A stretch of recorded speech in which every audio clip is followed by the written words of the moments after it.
Tired of hefty fees every time you send money abroad or exchange currencies? Today, we're diving into how to open a Revolut account, your passport to seamless international finance.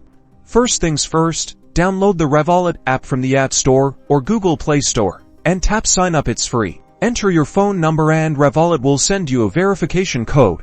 Enter it when prompted. Next, you'll need to provide some personal details: your name, date of birth, address, the usual stuff. Make sure everything is accurate. Now, create a secure 4-digit passcode.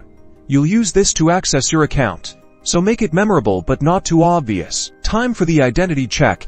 You can use your driver's license, passport, or national ID card. The app will guide you through the process of taking a clear photo of your document. Revolut will also ask you to take a selfie to confirm it's really you. Follow the on-screen instructions for the best results. Once your identity is verified, congratulations, you're in. Explore the dashboard to discover all the amazing features, from instant currency exchange and international money transfers to budgeting tools and virtual cards. Now you can manage your finances like a pro and say goodbye to those annoying bank fees. Subscribe for more tips and tricks to master your Revolut account.